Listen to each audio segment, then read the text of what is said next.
Est-ce que tu peux nous expliquer un peu ce que tu as modifié sur cette bécane? Dans l'ensemble, le châssis, c'est un châssis très simple, tubulaire, mais qu'on renforce. On fait beaucoup de points de soudure en renfort parce que le châssis n'est pas suffisamment rigide. Ça nous est arrivé d'avoir des fêlures sur le châssis, donc à l'usure sur la piste, ça nous permet d'avoir un châssis plus rigide, plus ferme et qui résiste mieux dans le temps.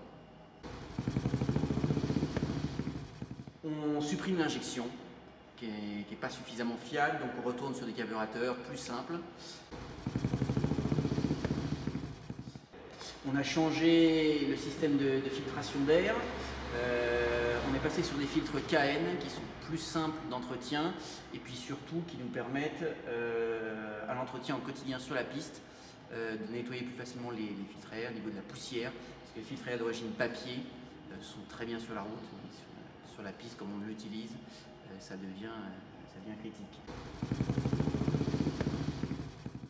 Après prépa moteur, on fait des prépas au niveau des culasses, des cylindres, et puis on démonte les moteurs entièrement tous les 50 000 km à peu près pour les refaire à neuf et pour repartir dans de bonnes conditions. Donc, ce qui nous fait gagner, un moteur d'origine, ça fait à peu près entre 26 et 28 chevaux. Nous, on tourne sur des motos qui sont aujourd'hui entre 30 et 35, ça dépend lesquels. Donc ça fait quand même une belle différence en pourcentage. Voilà, on met des échappements un peu plus sympas, moins lourds aussi, on essaie d'alléger un petit peu la moto. Et puis plus sympa au niveau du bruit, et toujours dans l'optique de gagner un peu de puissance, on libère l'échappement.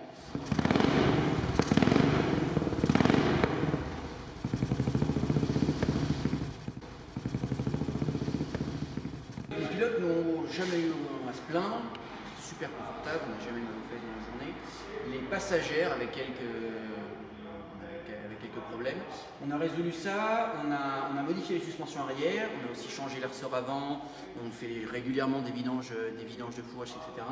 Et après, on a un siège passager spécifique qui a été fait par Yves Moellot et qui vraiment change tout le voyage. Je crois que sa spécialité à Yves, c'est la selle en gel depuis 40 ans. Voilà, qu'on additionne à la selle d'origine et qui fait vraiment une selle rembourrée et confortable. Vient sur une royale bien plus simple, bien plus fiable et qui nous permet de partir les yeux fermés le matin et en effet de monter à 4000, 5000 mètres d'altitude sans se poser de questions.